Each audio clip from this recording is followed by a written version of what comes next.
भारत की जानिब से छोड़े गए पानी के बायस दरिया सतलुज में 35 साल बाद बड़ा रेला आ गया। 2,80,000 क्यूसिक का रेला आने से दरिया छलक गया। बहावल नगर, कसूर, पाकपतन और विहाड़ी में मुतादिद देहात ज़ेर-ए-आब आ गए।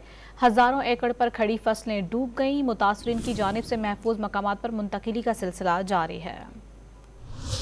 भारत की जानिब से छोड़े गए पानी के बाइस बहावल नगर में दरिया सतलुज में हेड सुलेमानकी के मकाम पर ऊंचे दर्जे का सैलाब है और यहाँ पानी की सतह में मुसलसल इजाफा हो रहा है। 2,80,000 क्यूसिक का रेला आने से दरिया छलक गया और पानी बहावल नगर के मुतादिद देहात में दाखिल हो गया। मुतासर अफराद ने महफूज मकामात पर नकल मकानी शुरू कर दी। डिप्टी कमिश्नर बहावल नगर के मुताबिक 35 साल बाद दरिया सतलुज में इतना बड़ा सैलाबी रेला आने से बड़ी तबाही का खदशा है। कसूर में भी दरिया सतलुज का पानी करीबी आबादियों के मुतादिद देहात में दाखिल हो गया, जिससे हजारों एकड़ पर खड़ी फसलें ज़ेर-ए-आब आ गईं। मुतादिद आबादियों में पानी दाखिल होने से 30 से ज़ायद देहात का जमीनी राब्ता मुनक़ता है। इर्द गिर्द पानी खड़ा होने से मकीन घरों में महसूर होकर रह गए। रेस्क्यू टीमों की जानिब से मुतासर अफराद को महफूज मकामात पर मुंतकिल किया जा रहा है। पाकपतन में पानी मुतादिद देहात में दाखिल होने के बाद मकानात डूब गए। मकीनों की अपने सामान के हमराह महफूज मकामात पर नकल मकानी जारी है। कोई तैराकी करके तो कोई बुजुर्ग खातून को कढ़ाई में बिठाकर महफूज मकाम पर मुंतकिल होते दिखाई दिया। विहाड़ी में दरिया सतलुज में हेड इस्लाम के मकाम पर सैलाबी सूरत हाल के बाद तमाम मुतल्लिका महकमों को हाई अलर्ट रहने की हिदायत कर दी गई। साथ ही